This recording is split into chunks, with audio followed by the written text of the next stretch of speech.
Hello, everyone. I'm Yasmin, family relationship coach, and I'm so happy to have you join me today for our Q&A session.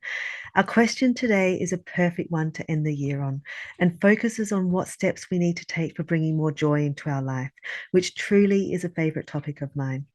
But before we start, I always remind everyone listening to embrace what you like from my suggestions and advice, but always listen to your own instincts too.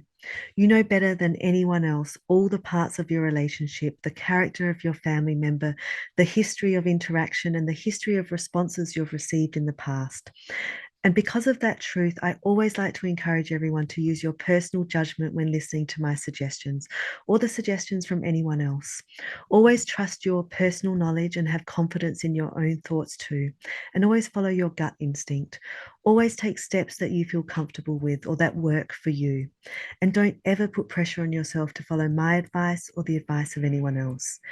Each of us are at different stages within our family relationships.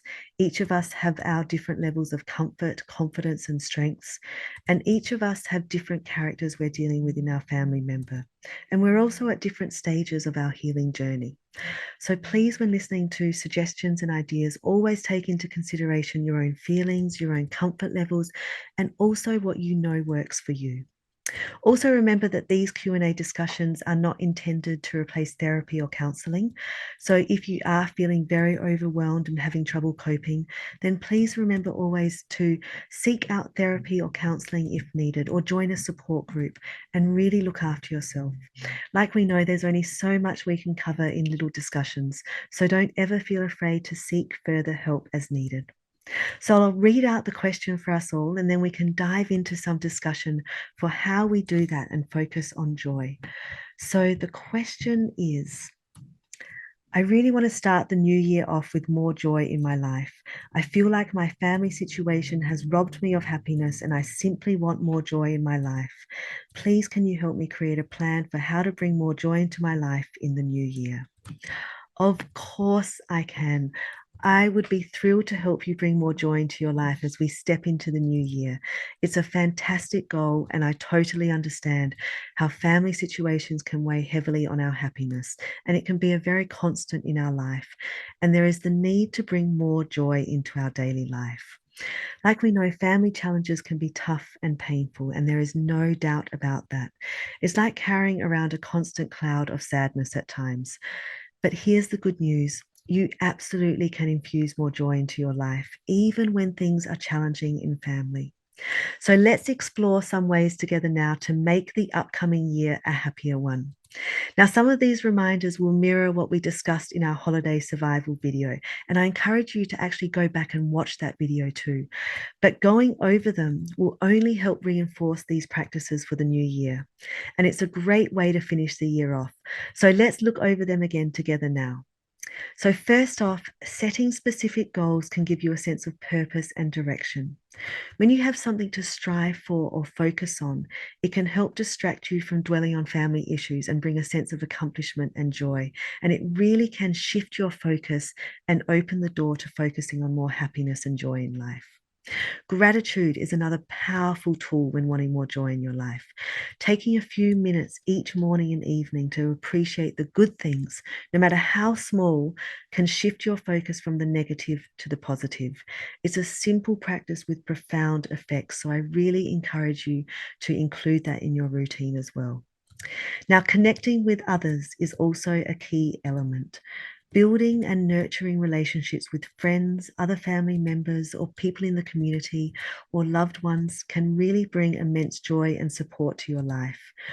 Reaching out to people you haven't spoken to in a while, for example, getting involved in a group or being a part of the community activities or being a part of a support group can really help wonders as far as really shifting your focus again from the negative to the positive and bring positive energy into your environment. Don't forget self care. This is essential when wanting to build a foundation for more resilience, happiness, and joy in life. Your physical and emotional well being really does matter. So make sure you're getting enough rest, you're staying active, eating well, and finding moments to relax and recharge and do things that make you happy. Also, in regard to that, pursue your passions and hobbies. They can be fantastic source of happiness. Whether it's reading, gardening, watching movies, or simply having a chat over coffee with a friend, do more of what makes you happy. Really take the time to think on what you enjoy doing and bring more of that into your life. Again, like I always say, seek support when you need it. Having someone to talk to, like a therapist or a counselor, but even a support group, can make a world of difference when dealing with family challenges. And it can really help clear those negative emotions and make way for more peace, resilience, and joy. Mindfulness is another very useful tool when it comes to overcoming the trauma of family struggles and reconnecting to joy. And the reason being is because mindfulness helps you live in the moment. Mindfulness practices like meditation or yoga can really help you find joy and peace even in the midst of struggles because, again, like I said, they're helping you live in the moment. And they really are worth exploring and bringing into your weekly routine. Managing stress is also crucial for your overall well-being and for really opening the door to more happiness and peace and joy in your life. And it will help make room for more happiness.